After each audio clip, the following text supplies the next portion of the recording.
আউযুবিল্লাহি মিনাশ শাইতানির রাজিম বিসমিল্লাহির রহমানির রহিম। বাংলাদেশ মানব জোটের পক্ষ থেকে আমি কাজী মোশাররফ হোসেন। আমি এর আগেও বলেছি যে আমি গিয়েছিলাম যে শর্ত সব শিথিল হবে এই যে দল গঠনের জন্য, কিন্তু না, শিথিল হয় নাই। ওই 100 থানা, আবার 23টা বা 24টা ডিস্ট্রিক্ট হেডকোয়ার্টারে আমার অফিস করা লাগবে।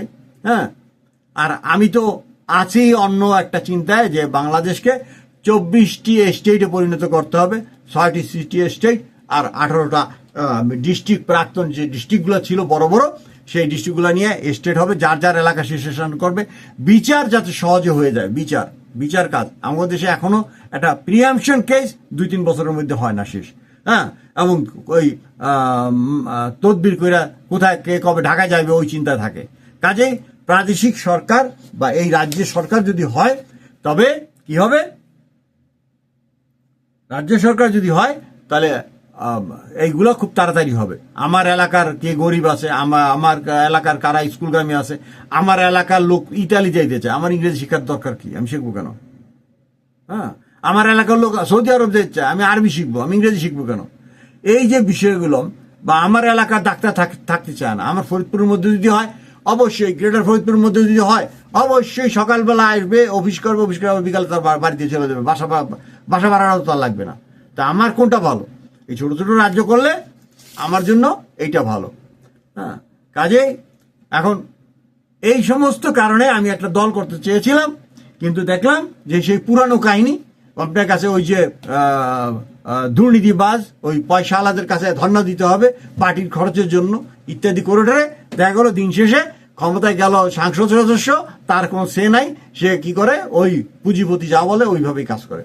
সে যাই হোক, এখন আজকে 14 মাসে ইলেকশন হয় নাই, শেখ হাসিনাকে উচ্ছেদ হয়ে গেছে বলতে গেলে 3 তারিখে।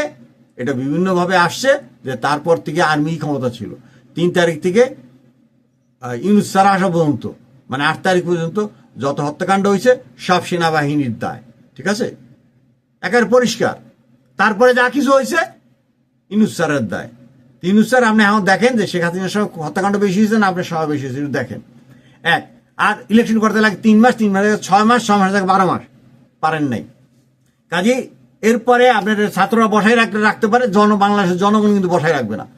কাজে আপনি পদত্যাগ করেন, আপনি জানগা, ইলেকশন অন্য কেউ করে দিতে পারে। ছোটখাটো কাজের জন্য আপনি না।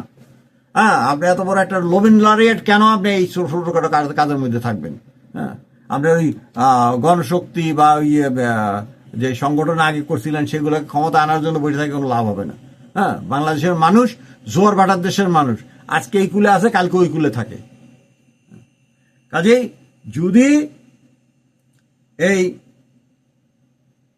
ভাবে থাকেন তাহলে বাংলাদেশের মানুষ কিন্তু ধরেই নেবে যে ইহুদিদের ইয়েতে আপনারা আসছেন, তারপরে সাথে কানেকশন আছে পাকিস্তান, সাথে কানেকশন আবার চায়না, আবার সাথে কানেকশনে আমেরিকা। ওই 71 সালে কিন্তু এরকম একটা ব্যাপার হয়েছিল। হ্যাঁ, কিন্তু যদি যুদ্ধ বাধাই দিতে চান, আমাদের বাংলাদেশের মানুষ খুব শান্তিপ্রিয় মানুষ, আমি বলবো যুদ্ধটা বাধায়েন না, আল্লাহর কসম, যুদ্ধটা বাধায়েন না। হ্যাঁ, যেমনি হোক ইলেকশনটা দেন। এবং আমি আজকে বাংলাদেশে দেশবাসীর প্রতি, বিএনপি, জাতীয় পার্টি, আওয়ামী লীগ, আমার দল কিন্তু বাংলাদেশ মানব জোট, আমি চাই যে এইখানে যে বিদেশি মিশন থেকে এই ইলেকশনটাকে করা হোক। কারণ বাংলাদেশের আর্মি এখন বলবো যে এটা হাসিনার অধীনে কাজ করে নাই, এখন ইউনূস স্যারের অধীনে কিভাবে কাজ করবে? হাসিনার অধীনে যেরকম কাজ করছে, মানে হাসিনা যা বলছে জো হুজুর, এখন ইউনূস স্যার যা বলবে জো হুজুর।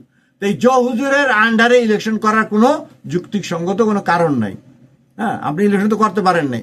কাজে আমরা চাইবো যে, যদিও আমি জাতিসংঘকে মানি না, রাইট দেওয়া মানি না, জাতিসংঘ মানি না, কারণ এটা দেখা গেল যে পশ্চিমাদের একটা সংগঠন। তারপরেও বলছি যে জাতিসংঘের অধীনে জাতিসংঘের সেনাবাহিনী আনেন, সেই সেনাবাহিনীর অধীনে জাতিসংঘের অধীনে শান্তি মিশনের লোক দিয়া এই ইলেকশন করতে হবে।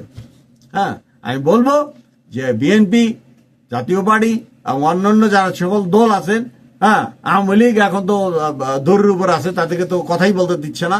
সে যাই হোক, যে জাতিসংঘ বাহিনীর অধীনে ইলেকশনটা হইতে হবে। কারণ এই যে যারা ইলেকশন করাবে বলতেছে তাদের উপর আর ভরসা করা যায় না। তাদের হাতে ইলেকশন হবে না। তাদের হাতে ইলেকশন হবে কিরকম হবে? যেমন জিয়াউর রহমান সাহেব একটা হানা ভোট দিয়েছিলেন, এরশাদ সাহেব একটা ইলেকশন করছিলেন। এইবারের ভোটটাও ওই রকমই হবে। এবারের ভোটটা ওই রকমই হবে যদি না এটা জাতিসংঘের অধীনে হয়। বিএনপি আপনাকে কিন্তু কলা চোষা লাগবে, মনে রাখেন। যদি এই আন্তর্জাতিক বাহিনী বা জাতিসংঘ বাহিনীর আন্ডারে যদি ইলেকশন না হয়, আপনাদের অপখবর আছে, ক্ষমতায় স্বাদ পাইবেন না। ওকে, আজ এই পর্যন্তই। আসসালামু আলাইকুম। বাংলাদেশ মানব জোটের পক্ষ থেকে আমি কাজী মোশাররফ হোসেন।